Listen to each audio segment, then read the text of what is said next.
राधा दिखने में बहुत सुंदर थी, सबका ख्याल रखती थी और घर के सारे काम भी कर लेती थी, लेकिन उसके अंदर बुद्धिमानी थोड़ी कम थी। उसे किसी भी बात को समझने में और लोगों की तुलना में वक्त कुछ ज्यादा ही लग जाया करता था। इसकी वजह से कमला जी कभी कभी अपनी बहू से बहुत परेशान हो जाती थी। कमला जी का बेटा यानी कि राधा का पति महेश भी राधा से इस बात पर बार बार चिढ़ जाता। एक दिन शाम के वक्त, राधा सुनो, टेबल पर कुछ गंदा सामान रखा है, उसे अच्छी तरह से धोकर साफ कर दोगी ना? जी बिल्कुल, जैसा आप कहें। मैं क्या कभी आपको मना करती हूँ? अरे बहू, लेकिन पहले ठीक से देख ले, कहीं कोई ऐसी चीज ना हो जो धोने वाली ना हो।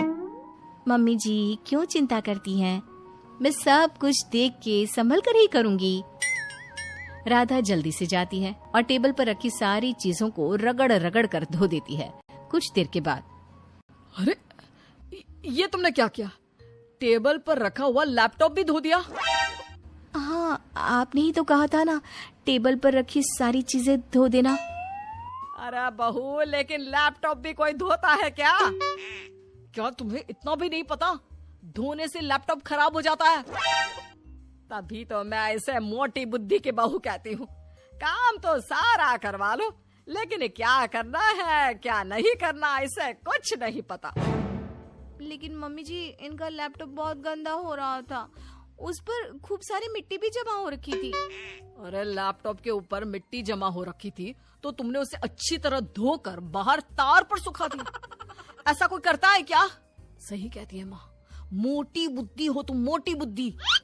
लो कर लो बा, एक तो दिल से सारा काम करके दिया, अच्छे से रगड़ रगड़ कर साफ कर दिया, और ऊपर से कहते हो कि मोटी बुद्धि हूँ। एक दिन राधा सब्जी मंडी में सब्जी लेने के लिए गई। जाने से पहले उसने अपनी सास से पूछा, मम्मी जी जरा बता दीजिए ना क्या क्या सब्जियां लेकर आनी है, फिर मैं कुछ उल्टा सीधा ले आऊंगी और आप मुझे मोटी बुद्धि वाली बहू कहकर बुलाएंगी। देख बहू, भिंडी, लौकी और आलू लेकर आना, और हाँ, खीरा जरूर ले आना, महेश को बहुत पसंद है। ठीक है मम्मी जी, जो जो सब्जियां आपने कही है सारी की सारी ले आऊंगी। अच्छा सुनो बहू, वो बाजार में 2 तरह के खीरे आते हैं, एक देसी वाला एक चाइनीज वाला।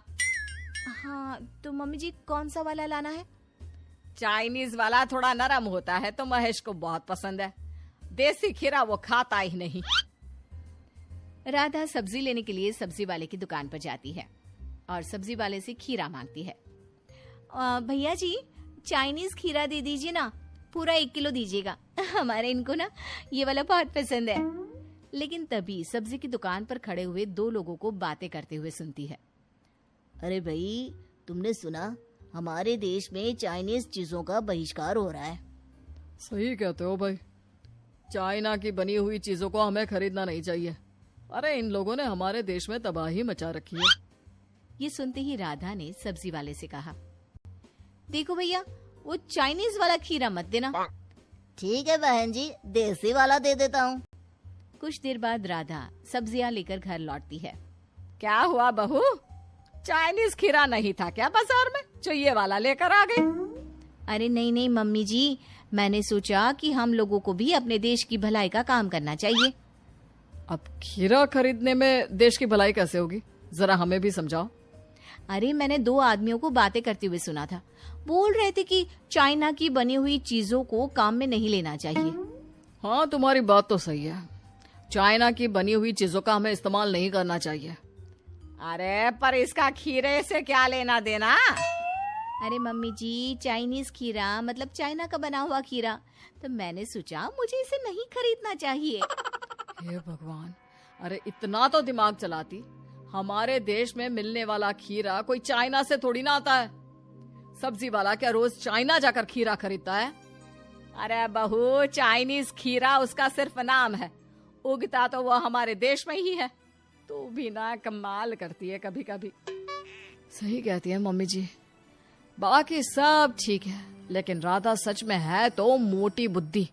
बेचारी राधा सबके मुंह से खुद के लिए मोटी बुद्धि सुनकर परेशान हो जाती है, लेकिन अपने सीधे साधे स्वभाव की वजह से वो किसी से कुछ नहीं कहती। चुपचाप सब काम करती रहती है। सब लोग उसे थोड़ा सा बेवकूफ भी समझते हैं, लेकिन असल में राधा दिल की बहुत अच्छी थी। और फिर एक दिन अचानक से कमला जी की तबीयत बिगड़ जाती है। ये अचानक क्या हो रहा है? मेरे सीने में बहुत तेज दर्द हो रहा है।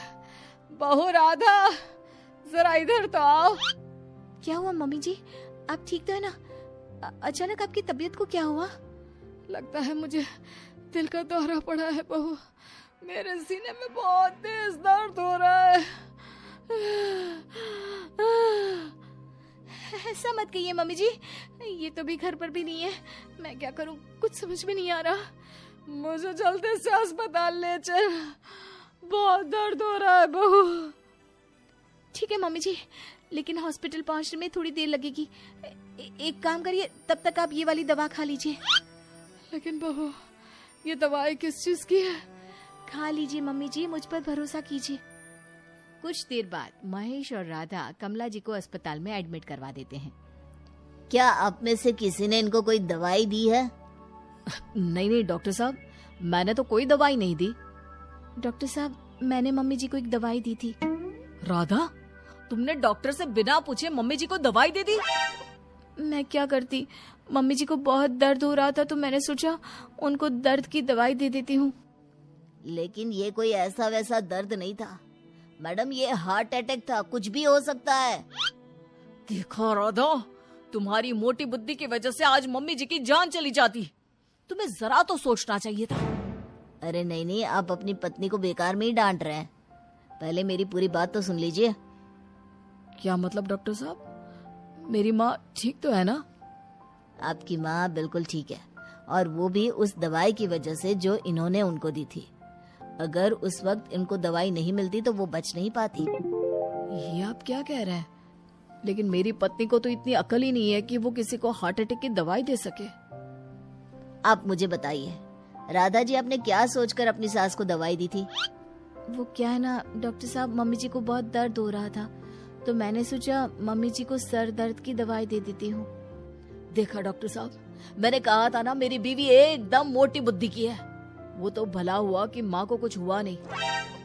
आपकी माँ को कुछ हो भी नहीं सकता था, क्योंकि आपकी बीवी ने जो गोली दी थी वो खून पतला करने की दवाई थी। इसकी वजह से उनको हार्ट अटैक आते आते रुक गया। आपको आपकी पत्नी का शुक्रिया अदा करना चाहिए।